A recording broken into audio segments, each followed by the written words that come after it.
What can China's internet users do against a new VPN ban? Technologically, VPN does have certain potential and can be used in some cases because only executive orders are laid down to block online information.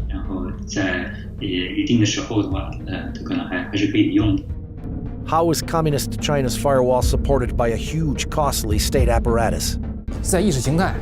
Ideology, communication, and information security are crucial to the survival of the ruling CCP. They are combined to block and suppress Falun Gong online. The CCP only trusts its own military agencies. Can the Great Firewall really kill internet users' thirst for the truth?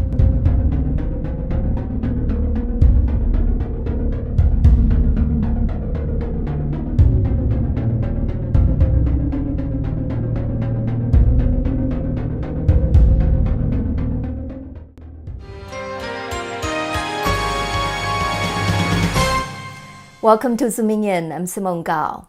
The phrase jumping the firewall is very popular among citizens in mainland China. Virtual private networks, or VPNs, allow internet users in China to jump the firewall and access outside information. China's new round of internet blocks bring VPNs to our attention once again. We rely on information to make judgments.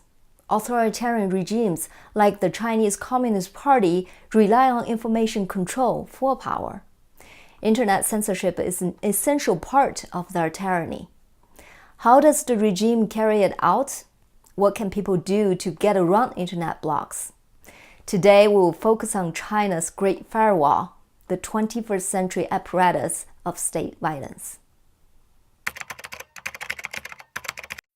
On April 20th, 1994, China launched 64,000 internet channels, linking China to the global internet. Free information flow online soon drew the CCP's attention. In 1996, Ms. Yanwang Jia returned to China from the US. She introduced the concept of a firewall and promoted its use in state-run institutions. In 1998, the CCP began to officially deploy its Great Firewall project. The firewall wasn't really deployed across China until a historical event.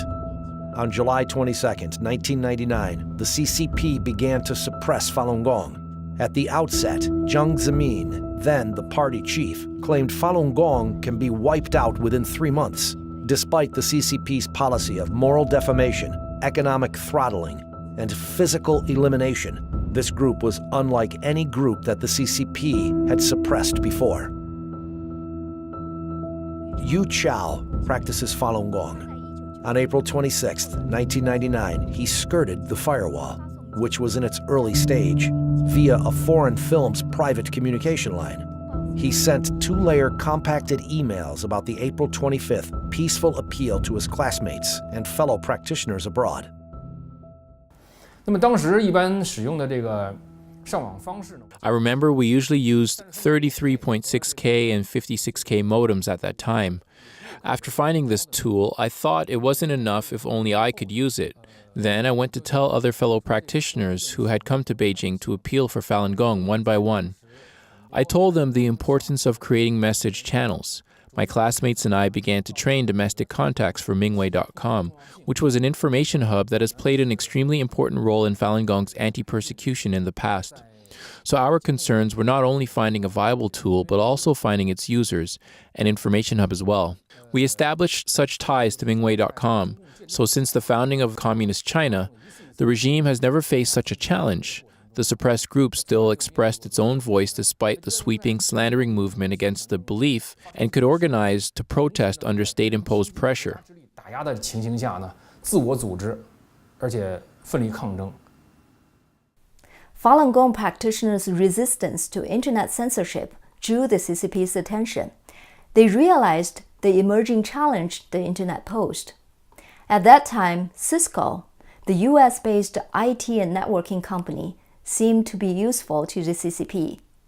Since 1998, Cisco's CEO, John Chambers, frequently visited China, meeting with top CCP leaders, including Jiang Zemin.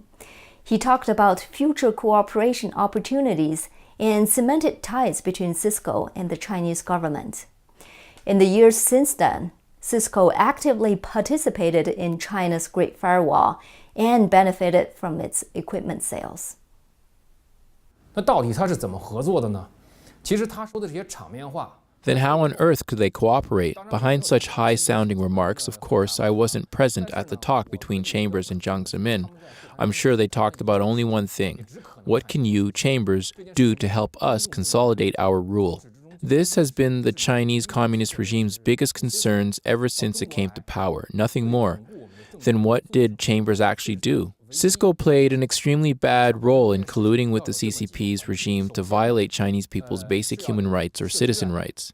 Because at the start, the Chinese regime was ignorant of the internet, how to create and use a network, what challenges it might pose. All these were unclear to the regime. However, Cisco taught it everything. Then what did it do? Cisco helped the CCP authorities establish the notorious Golden Shield project, which is known to all of us. To complete the project, the following factors would be involved. First comes a design institute. Suppose it plans to help the Ministry of Public Security. It may say it wants to know about the ministry's business needs. Then the institute will tell what features its design system has and what aspects the ministry should consider to address their needs. Specific needs it won't tell. It just tells the ministry what needs should be addressed. What their needs should be like, just a rough idea. This is called preliminary design. With this design, the ministry will work out an invitation for bids, which is based on the design and lists their different needs. And those who are going to perform the invitation are called the System Integrated Services. Then the System Integrated Services will create bidding documents. So we have three parts: preliminary design, an invitation for bids, the output of the preliminary design, and bidding documents in response to the invitation. However, nobody could write any of the parts then. So Cisco helped the Design Institute to write the preliminary design, helped the Ministry of Public Security to write the invitation, and helped the System Integrated Service to write bidding documents. You see, Cisco acted both as an examiner and an examinee. It sent its people to 3 different places and helped the staff there to work out those parts. What did Cisco do? It sold products. In fact, it was basically an arms dealer in the internet age. It sold key munition tech equipment to the Chinese Communist regime, which helped to tighten up its evil rule and suppress domestic believers, including Uyghurs, Tibetans, rights lawyers.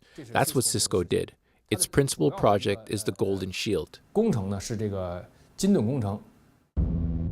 To quote the CCP itself, ideological work is an extremely important task for the party. It decides the party's future or fate. Such a lifeline for the party will never be left under the control of a foreign firm like Cisco. Then how was the CCP's own internet apparatus of state violence completed as a whole? We shall discuss this topic later.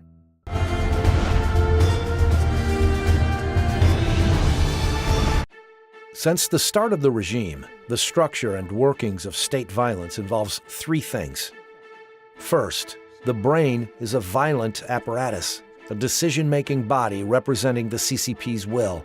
It's unrestrained in action and is responsible for interdepartmental coordination and decision-making. Second, the state's administrative organs are affiliated with the CCP's decision-making body. Third, the certificate to cheat, a so-called legal basis of the legislature to implement violence. As for the Great Firewall, how were the 3 factors brought about? In June of 1999, the State Computer Network and Information Security Management Center was established. It's a bureau-level state institution attached to the former Ministry of Information Industry. Soon, Harbin Institute of Technology teacher Feng Binxing was transferred to the center and acted as deputy chief engineer. If the firewall is likened to a prison, the center is both an architect and a prison at the same time. It is a form of ideological violence and block on the internet and is responsible for implementation within the national administrative framework. Hence the sharp teeth and claws of cyber state violence. On December 23, 1999, the State Informatization Leadership Group was set up. Now, China's cyber violence had its brain. 这所谓某某小组啊，是中共政治生态中 A so-called leadership group is a unique power entity in the CCP's political ecosystem. It began in 1935 when a military leadership group formed among the CCP's troops, including Mao Zedong, Zhu De, and Zhou Enlai, who were being chased by the nationalist government. This form recurred in 1941 when Mao set off the Yang'an rectification movement to fuel the personality cult towards him and purge dissidents. In 1958, the role of these groups in political operation was made clear in a notice. They belong to the Party Central Committee, directly under the Policy-Making Politburo and the Implementing Secretariat. To quote Zheng Peiyang, ex-member of the Politburo and State Informatization Leadership Group, quote, "It's effective for our party and government to organize and perform strategic tasks through an interdepartmental leadership group, which has long been proved in practice," end quote. Please mind this. One is the party's agency, and the other is the state's administrative agency. The informatization group I mentioned is a party agency. Now we shall discuss state administrative ones. Such groups can't be seen in the list of administrative organs, nor do they hang any nameplates. However, they have great power, coordinate between departments, acting as efficiently as one moves his fingers. They have almost unlimited power and funding, and are not responsible for the decisions they make. Hence, an internal saying, quote, "To tackle a big issue needs a small leadership group," end quote. This is a unique spy agency under the Chinese Communist regime. They possess existing state administrative organs for their roles. The State Informatization Leadership Group is an internal CCP organ. Its first chief was Wu Bangguo, then a member of the Politburo and vice premier of the State Council. Its deputy chief was Wu Jichuan, head of the Ministry of Information Industry, its members from individual ministries. Its immediate subordinate is the Computer Network and Information Security Management Office, located in the State Computer Network and Information Security Management Center. The center is an administrative agency that coordinates the Ministry of Public Security, the Ministry of State Security, the National Administration for Protection of State Secrets, and Office of Commercial Code Administration, and departments of the Ministry of Information Industry to set Internet blocks. This is a typical case of a CCP agency possessing state administrative agencies. Note, in this leadership group, its chief is a member of the Politburo and vice premier, and its members are all heads of individual ministries. 副总理，那成员呢是各部的部长。 In May of 2000, under the policy-making State Informatization Leadership Group, a major program, the State Information Security Project, began its implementation, and its main subsystem was the State Information Security Management System Project, with an internal code 005, also known as the Great Firewall. In October of 2000, the Ministry of Information Industry established the Computer Network Emergency Response Coordination Center. On December 28, 2000, the 9th National People's Congress Standing Committee passed the decision on maintaining Internet security. To quote an expression of the CCP, this so-called legal basis was a killing knife. 那么在2001年8月23日。 On August 23, 2001, the State Informatization Leadership Group was recognized and suddenly became more significant. Its chief was Zhu Rongji, member of the CCP Polit Standing Committees and premier of the State Council.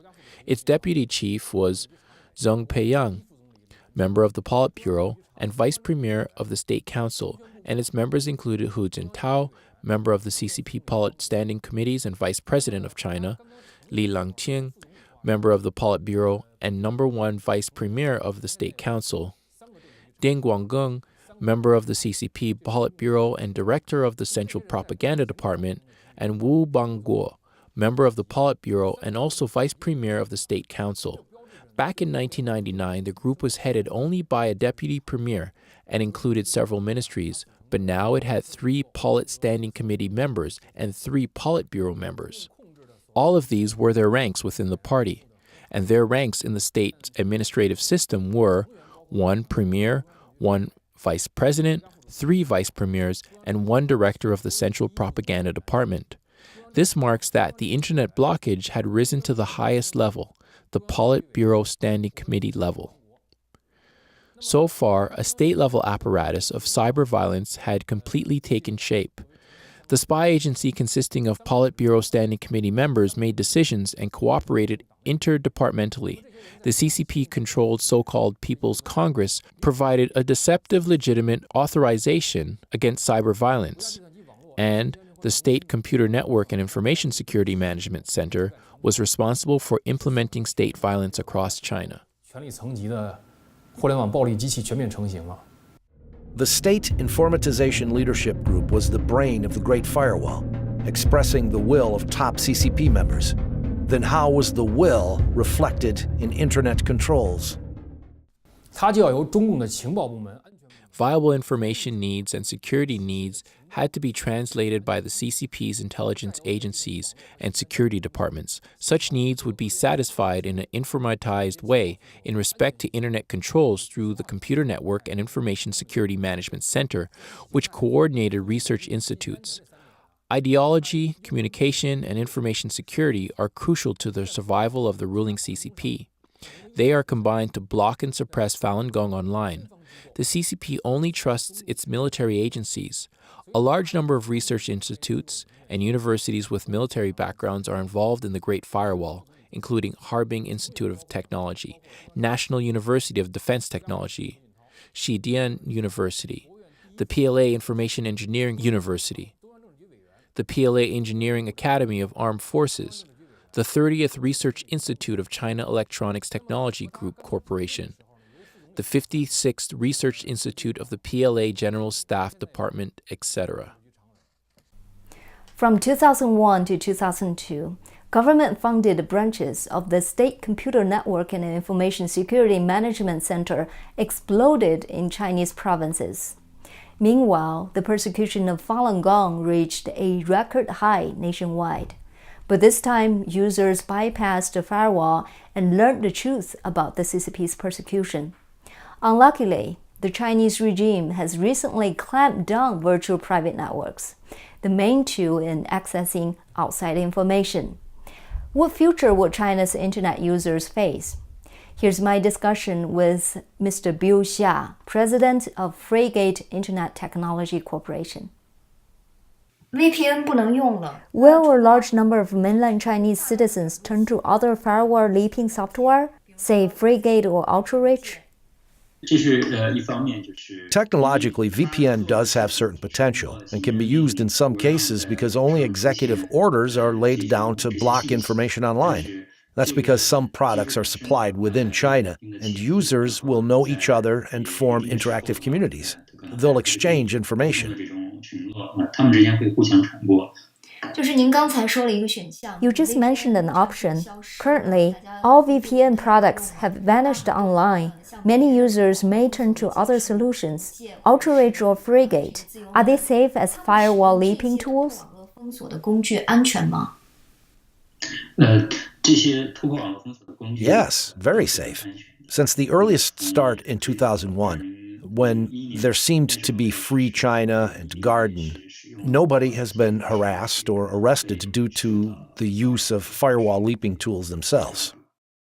你刚才说就是。 Did you mean that it's more difficult for mainland China to block other firewall leaping tools than VPN? 对，是这样。 Yes, exactly. Other tools like UltraReach and Frigate, which we keep upgraded, have never been successfully blocked, despite ups and downs from 2002 to present. 没有被封锁过。 以后突破。 What about the prospect of circumventing internet blocks? Who do you think will win ultimately, you or the CCP? 整个的话， Well, on the whole, the CCP's ideology is already facing collapse. Its propaganda will not exist in the near future. There'll be no need to set blocks on the internet then. 就没有必要再去封锁了。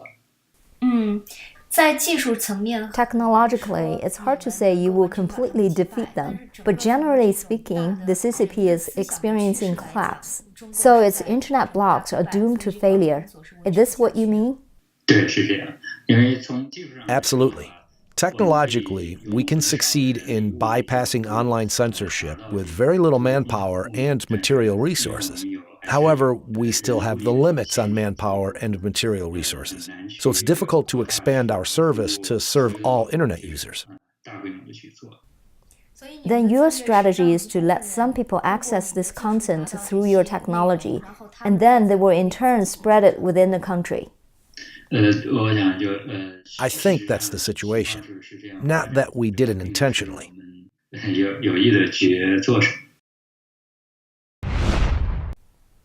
Mr. Xia told me he's racing against the time to prevent the CCP from ruining China. Why? Because access to truthful information is powerful. If people only have access to false information and political propaganda, the government will have control over them. China's future is the Chinese people's future, and their thoughts will decide what kind of future they will have. The importance of being able to bypass China's internet blocks to find true information can be overstated. Zooming in will report more on China's Great Firewall. Thanks for watching. See you next week.